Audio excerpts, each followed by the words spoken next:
And all of this is playing out as the House is back in session this morning, trying to tackle key funding issues before the end of the year. Lawmakers are fast approaching deadlines for several pieces of must-pass legislation, including government funding and defense spending. But the question is, will they be able to get anything done in this lame duck session?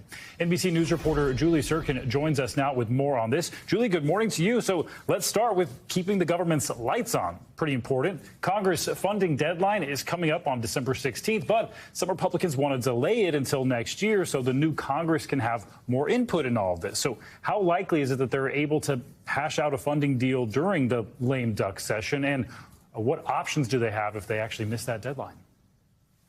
Yeah, good morning. Well, look, the bad news is the government funding deadline is literally 10 days away. But the good news is we often find ourselves in this position when it comes to December, that end of the year deadline, because both sides are often pushing their work until the last minute. And that's because both sides have something to gain if they stretch out the process longer and longer. So if the past years are indicative of what's going to happen this year, they will likely get it together. And that's in large part because leaders on the Democratic side and on the Republican side want to get this done. There is virtually no appetite for a shutdown. There's no appetite even to kick this to next Congress, although there are some Republicans that you mentioned, especially in the House, that are looking to do this because, of course, Republicans are going to take control of the House next Congress. But look, the bottom line here is both sides in leadership want to get this done. I was talking to senators last night. They're trading numbers back and forth. Leader Schumer told me walking out of a meeting with McConnell that things are moving along. They're still working. They're not there yet, but they're hoping to be there soon.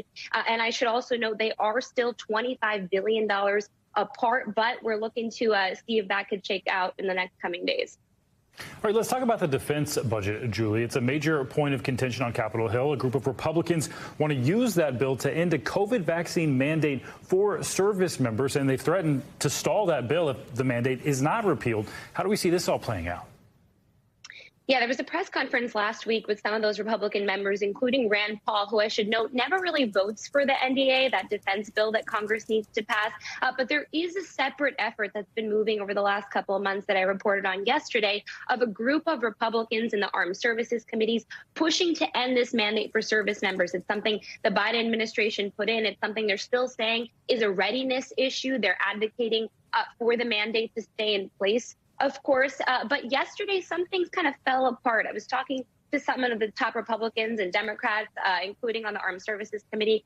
Senator Inhofe, for example, who's the top Republican on the Senate Armed Services Committee, told me that Democrats are putting in extraneous last-minute asks in order to get this vaccine mandate, sort of a tit-for-tat going on here that we normally see in the last couple of weeks before the Congress ends. But all things said, the National Defense Bill is a must-pass bill. There is virtually no appetite for that not to pass either. I mean, it's literally something they need to get done to keep our military running, to keep our partners overseas funded as well. Ukraine, a great example of that. So we expect this also to be solved, but not without a political fight and exceedingly political tensions.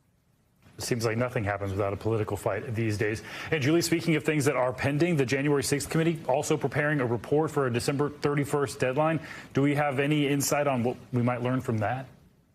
Yeah, it's a great question. When the House was last in on Friday, I was chasing the halls with my colleagues, trying to get an answer to that, talking to members on the committee, and they were still coming out of a meeting. I mean, they are literally deciding as we speak how to present this, when to present this, perhaps criminal referrals. Of course, the number one question on the minds of many is whether they plan to make any to the Department of Justice. Former President Trump, the number one name, of course, that they are considering in that. But look, they have until the end of the year. They know that. So they plan to present in some way. We plan to see them again, I'm told, by the end of the year. This report, we don't know what setting that will be in, but all signs are pointing to some kind of meeting, some kind of presentation they plan to have before they hit the expiration date on their committee. A lot to pay attention to. All right, Julie, thank you. Thanks for watching our YouTube channel. Follow today's top stories and breaking news by downloading the NBC News app.